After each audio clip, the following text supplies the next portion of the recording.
As a naturopathic doctor, I'm really trained to use the lowest intervention therapeutic that I can, right? And so if I can spare the patient having to go through multiple courses of different pharmaceuticals, from a clinical perspective, that's one of the principles that guide my therapeutic practice. Welcome to the Learn Skin podcast with me, Dr. Raja. And me, Dr. Hadar, where we discuss all things skin. Join us as we delve into the art and science of skin health in today's episode. Hey, Raja, can you say the thing I told you to tell them? Of course. We are board-certified dermatologists. This podcast is meant for educational and informational purposes only and is not considered medical advice, nor does it serve as a substitute for professional care by a doctor or other qualified medical professional. All opinions shared do not express the views of Learn Health, Inc. Let's get to the good stuff. Hey, Raja, how are you today? Hey, Hadar, how you feeling? I'm feeling a little yeasty. How about you? Ooh, okay. That may be a little too much information, but you know what? Maybe not this time. Bread. I was talking about bread. I'm thinking bread. Oh, okay. Good.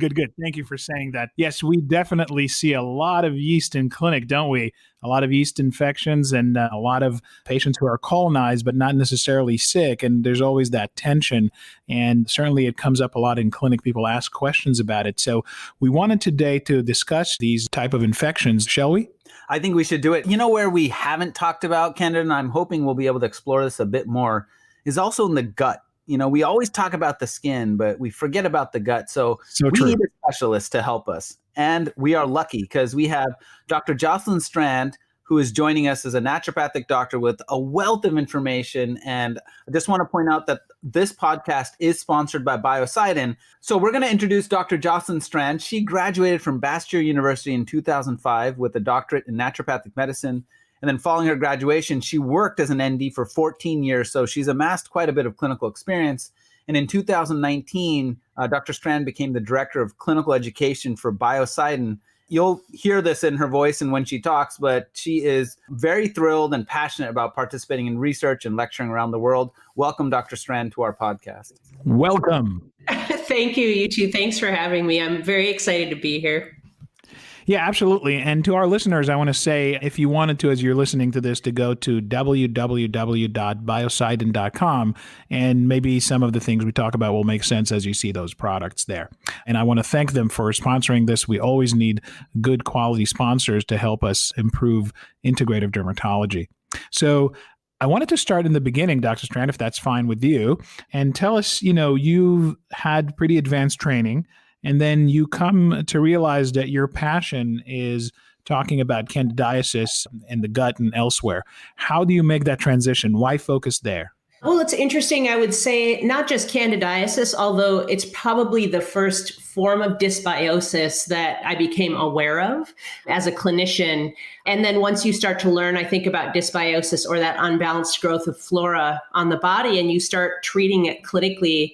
Once you fall upon or start using effective therapeutics, you start to see sort of the breadth of areas on the body that it affects, health conditions, and things that you may think may not be related, like, arthritis, or in this case, skin rashes, right? Or we might see chronic bladder infections, or, so there are all these different conditions that are accounted for when you start to learn about what is a healthy balance on the body. And so for me personally, when I started working with patients that had dysbiosis and landing on effective clinical therapeutics, it was really exciting for me as a clinician to watch people's lives change.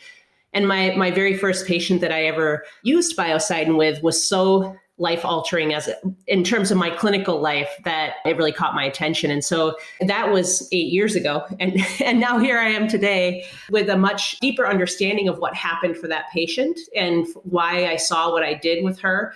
And it was a pediatric patient, which makes it all the more, I guess, sort of moving as a clinician to watch a pediatric patient's health turnaround it's just so rewarding as a clinician. And so that's how I got to where I am right now, is to really get these therapeutics into the hands of as many practitioners as possible, because I think it should be in everyone's first aid kit, right? So that's where I'm at as a clinician.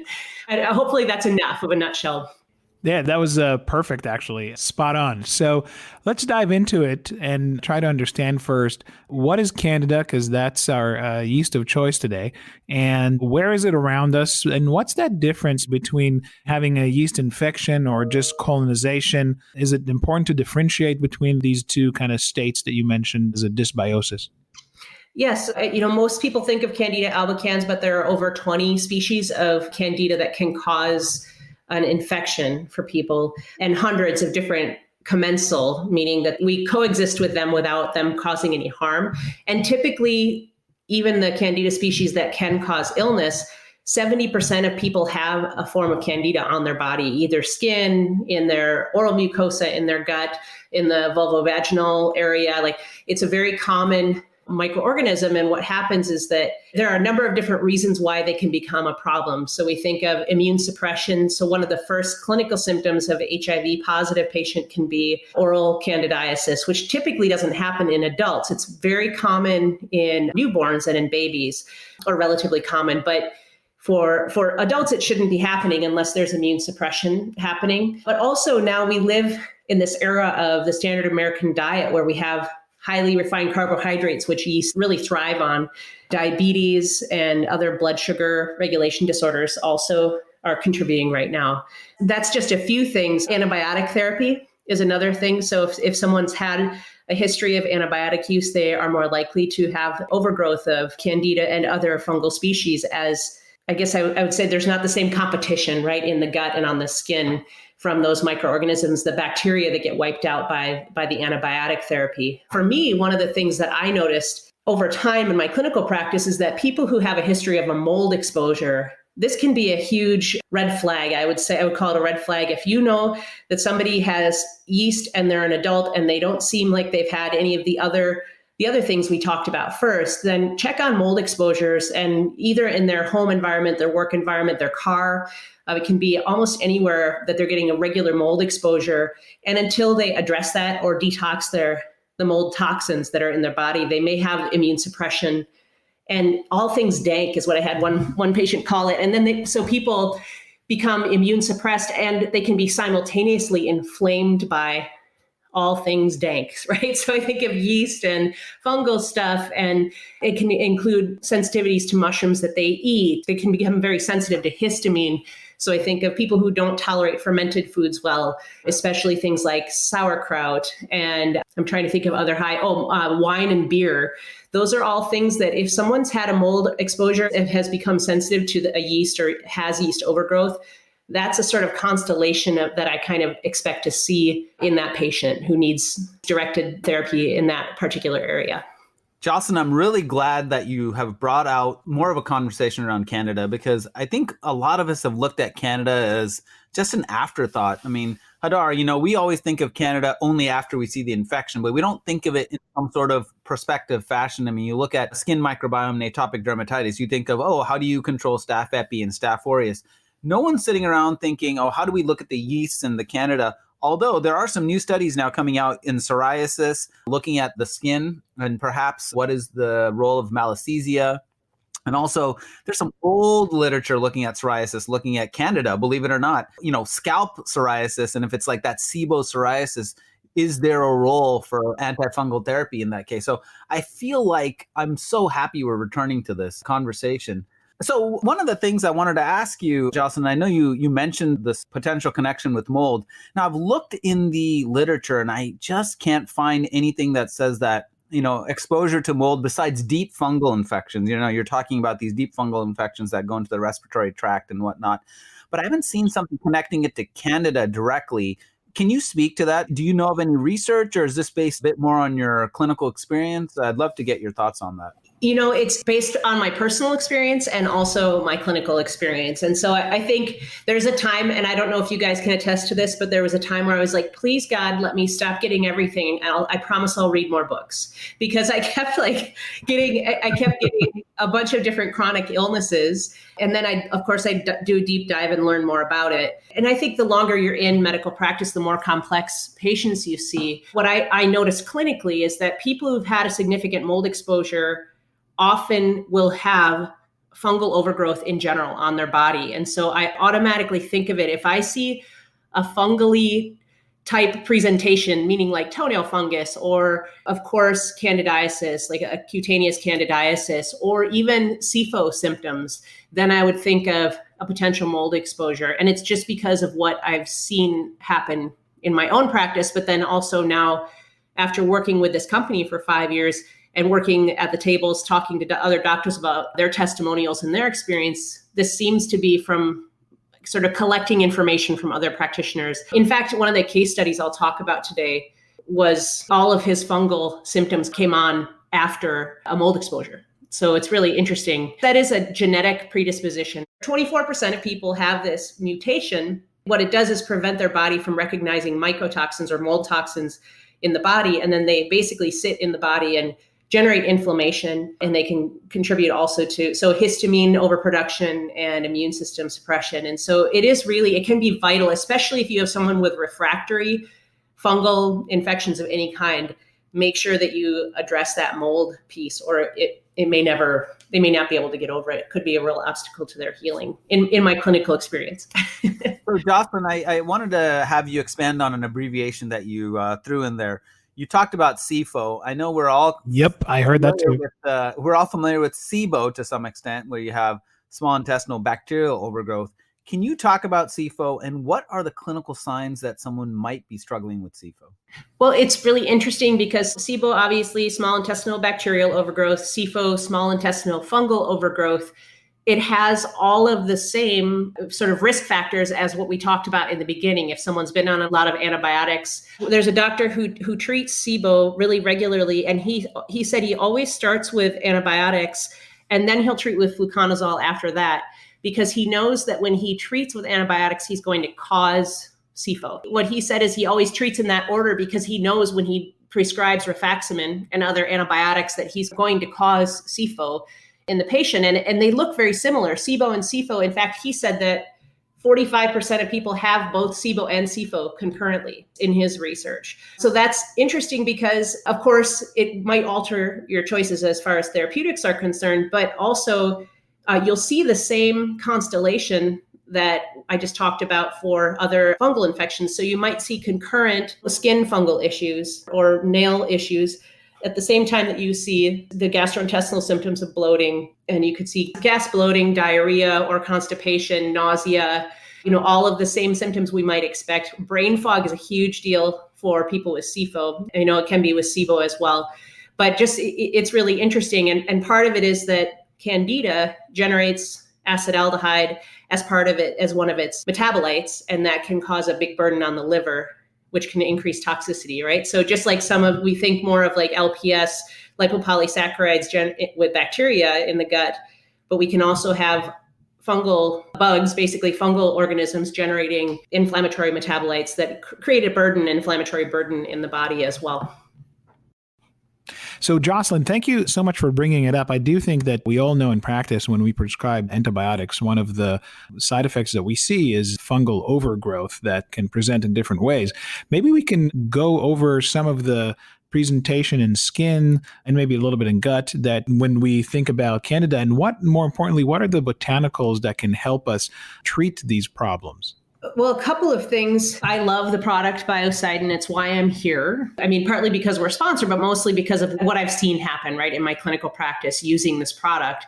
What I have seen, so I could talk about case studies, but maybe I'll save that and talk a little bit about the science first. And then I think it clears the way for us to understand why we see what we do in the case studies. And so one thing I think that makes herbal or botanical therapies stand out as a potential therapeutic for infectious illnesses that are fungal, but also bacterial or viral, right? So they're broader acting, right? So that's one thing that can help as a clinician to understand is that when you use a botanical, you're less likely to cause a sort of unilateral wipeout of other microorganisms on the body. It also, at the same time, has this sort of broader acting and what we would call sort of more balancing effect on the microbiome. So that's exciting to me as a clinician. And, as a naturopathic doctor, I'm really trained to use the lowest intervention therapeutic that I can, right? And so if I can spare the patient having to go through multiple courses, of different pharmaceuticals, from a clinical perspective, that's sort of one of the principles that guide my therapeutic practice, right? And so that is exciting to me to use it in that way. I think is really interesting too, is that Candida is, especially there's a new sort of species emerging as a resistant Candida. It's called Candida auris. And that one is very resistant to any of the azoles. And many Candida species develop azole resistance via their efflux pump.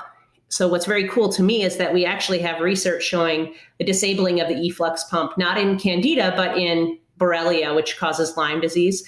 We've been able to establish that. And Biocidin has many different ingredients that have research showing disabling of the efflux pump. And so it's not really surprising, but it's always really fun to get that research sort of under our belt for that reason.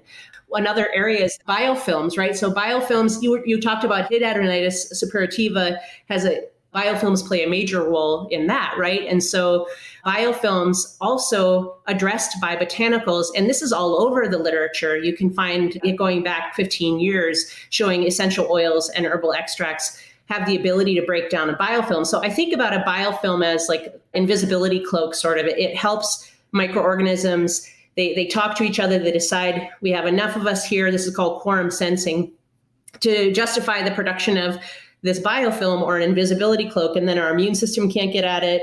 Antibiotics can't get at it as well. Antimicrobials can't get at it as well. So using a product that helps to break down those biofilms can be really crucial in getting a long-term therapeutic effect.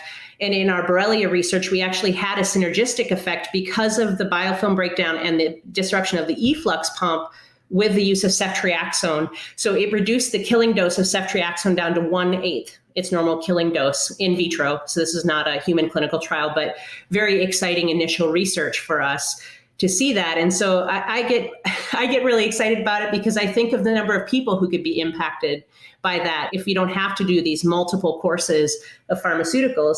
We have to do that study or that research still, but we are sort of heading down that course. So to me, very exciting research. Well, that is so fascinating. I know that you had some examples for us, some case studies. Maybe we can go through one of those cases to understand how this may be utilized. I would love to. I love talking about sort of what I see in my clinical practice, because I think that's where, as clinicians, our experience with the patient and watching patients heal is really, it's why we go into this as a general rule, into this line of work, right, is to help people. So just a very simple one is that multiple occasions in my practice, thrush in a newborn, almost an immediate response with the use of either a drop of the Biocidin. And this is one of the nice things too about the Biocidin. It's very safe, but also in a liquid form, it can be titrated. So 1 drop in the baby's mouth a day and resolution, or even on mom's nipple before breastfeeding. And the nice thing about doing it that way is then you're addressing, when babies breastfeed, there's a reflux of their saliva up into the nipple. And that can cause a sort of back and forth. The mom and the baby can be infecting each other and reinfecting. So it is a nice solution just to have a drop on the nipple. So that was amazing to watch that happen sort of across the board when we used it. And then right now, I think the most well-directed for this conversation is that we just had a patient. We're starting a case study with the Lab Vibrant. We ran gut zoomer and a fungal zoomer. And what we found was elevations in Candida auris, which is, again, that bug that we were just looking at it's emerging with a resistance to the azole drugs. And that's important because, first of all of his symptoms started when he started living in an old building that was moldy. So he was living in the basement and a caretaker of a big old mansion that had mold all over it. Let's see, the clinical picture was a rash that started at his groin and went down his thighs, sometimes in his armpits, but mostly in those areas where we typically think of candidiasis, or the moisture areas of the body, and it would then spread from that area. And he's miserable. It's been 8 years on and off, and he's taken multiple antifungals. And so it's really interesting. I'm very curious to see how he does on the Biocidin. We can check back in down the road if you guys want to, but we should know in the next 2 months or so how he responds with his botanicals, because he's never tried anything natural before. I do want to say too, before I get too far down the supplement and botanicals road, that of course we always have to address lifestyle. and other immune system support as well. But I would think of keeping stress load down and eating a healthy diet, keeping the refined carbohydrates to a minimum, exercise. All of those things are sort of basic. And I feel like it goes without saying, but I don't want to go without saying it because it's such an important aspect to balancing blood sugar and keeping that cortisol down, which can suppress immune system. So those are really important aspects as well. And there's nothing that can treat over the top of a very poor diet or a very high stress load. It doesn't matter, I don't think, what you take. It's not going to be adequate if you don't address those diet and lifestyle issues with patients. Sometimes it won't be anyhow. Yeah, no, that is such a great point you're making about lifestyle changes, diet changes that can support this. What should we recommend to our patients who we think may have some issue with Candida to change in their diet? What are like common, simple things they can do that maybe even will synergize with some of these botanicals? I always have people remove sugar, right? So refined sugar, meaning anything with white sugar in it. But I also would take out things like maple syrup and honey, and at least temporarily until you achieve sort of the therapeutic effect that you're after.